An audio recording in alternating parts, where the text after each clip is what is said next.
Your brain is the most powerful weapon in the world. Once you put away your phones and your computers and all that we have nowadays, yeah, it's great. We're up to date. But your brain is the only thing you have when you're going through depression, when you're going through hard times, when you're going through death, real life. You can't Google that, man. You're alone. You're alone. You may have a shrink you're going to. You may have a best friend you're going to. But there's 24 hours in the day where you're alone in this brain. And your brain is talking to you in all kinds of ways. And it wants to control you and pull you in these different pockets. If you can't control your own brain and your brain controls you, you got to tell your brain where you want to go and how you want to go and how you want to get there. You got to control it. If not, it's over. What existed for me was, okay, man, how am I going to make this work? And all I knew back then was hard work. The only way anything gets accomplished. That's all I heard back in those days. You got to work hard. You got to work hard. I'm not getting I can't get this paragraph. I can't remember what the f***'s in this paragraph to pass this test to get in the military. Read it again. Still not getting it. Read it again. But if you're not getting it, write it out. And that's how I started learning. Okay, well, I got to write out everything I do. And then write it out again. And write it out again. And guess what happened? I got it. I can't swim. I'm negative buoyant. Go back again. I can't swim. Go back again. Go back again. Go back again. I got it. I realized if I keep going back and going back and going back until this just becomes, your mind will say, okay, we're going to figure it out. Because he is not going to stop. It's not like I'm going to try one more time. No. It's just like alarm clock goes off, boop, we're going back. I can't read right, we're going back. I gave myself no way out, and my mind realized that. They said, okay, we're going to adapt and overcome now. Like a lot of people say, trying hard. Your mind knows, man. It knows this guy's bull. Man, this guy's lying. There's no truth behind it. When I was in Navy SEAL training, people go, how were you there for 18 months? The program was only 6 months long. You were in 3 hell weeks in 1 year. No one's ever done that. How did you do that? I talk about the new norm. When I lived in a $7 a month place when I was growing up for a short period of time, I loved it. I didn't know any different. That was my norm. Once we moved out of that place, we moved to a $236 a month place. I was like, I never want to go back to that little piece of shit. But if you go back to that $7 a month place and you realize this is where I live, this is all I got. Your mind says, Roger that, this is home. So when I was going through Navy SEAL training for 18 months and going back through all the hard parts over and over again, I told myself after the first time, I knew it was gonna be a long journey there. My body was breaking down. It was just how it was going on. I said, you know what, this is my new norm. So my mind said, it's like going to work. Like you go to work, you put your suit and tie on, I go into suffering every day. Every day, suffering, being broken, duct taping my feet up, stress fractures, shin splints, being broken. This is my new norm. And your mind says, if we're not broken, this ain't normal. We gotta be broken. So then your mind starts to get tougher and tougher and more callous. People go, how did you run on broken feet? Broken shins. My mind knew this is how we operate. We're in Navy SEAL training. This is what we are. I became hell. And that became my new norm. I gave myself no way out. There was nothing outside these walls of hell. Nothing. I love God, but for a short period of time, I became the devil because that was hell. I became the boss, the owner, the CEO of Navy SEAL training. That was my mindset. And that's how you get through things. You immerse yourself in wherever it is, and you become that.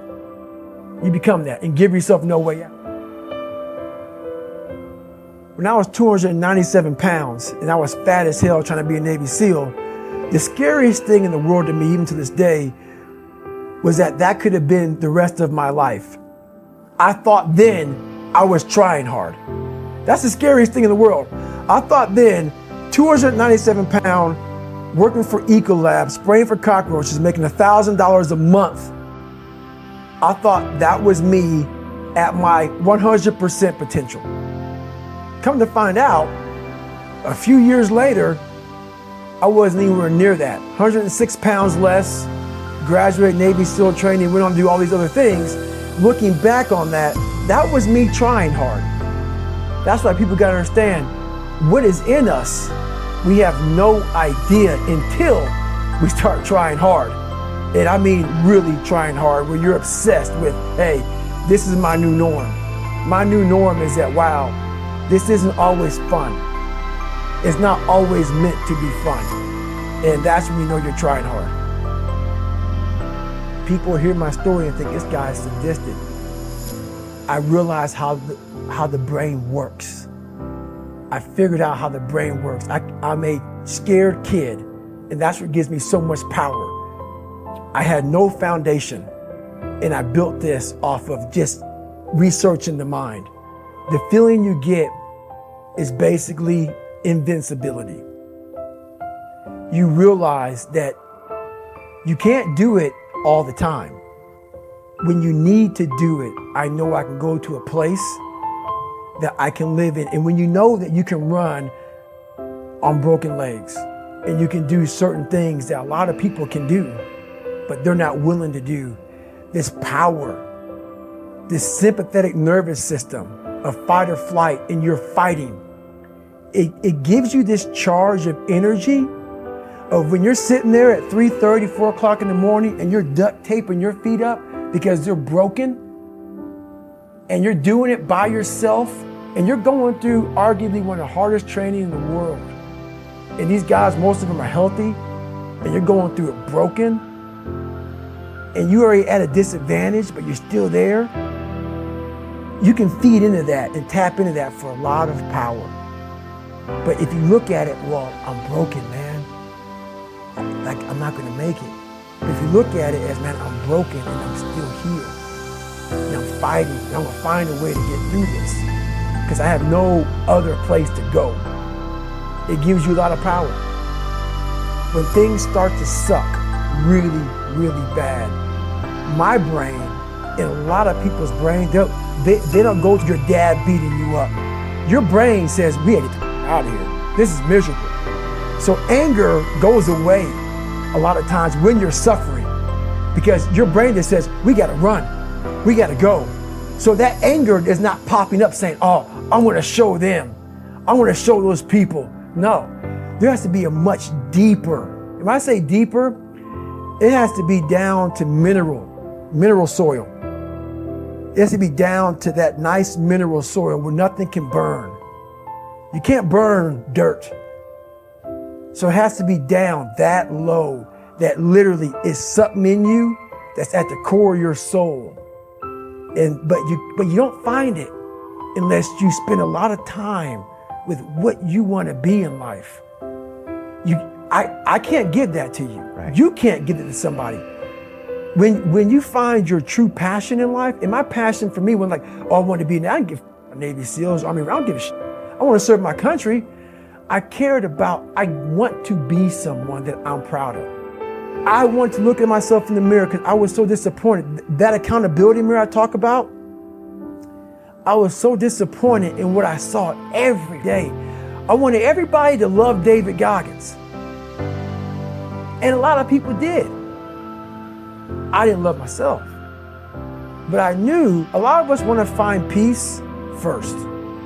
So people say, man, you always talk about this suffering and pain. I'm at peace right now because I went through that. You don't find peace first. If you do, Merry Christmas. More power to you. More power to you. I found peace on the opposite end of finding myself. And no one really finds himself without going through trials, tribulations, suffering, accountability. And accountability is suffering. Being accountable every day for doing right for yourself and the people next to you, it's miserable. It's hard. So, even the smallest details.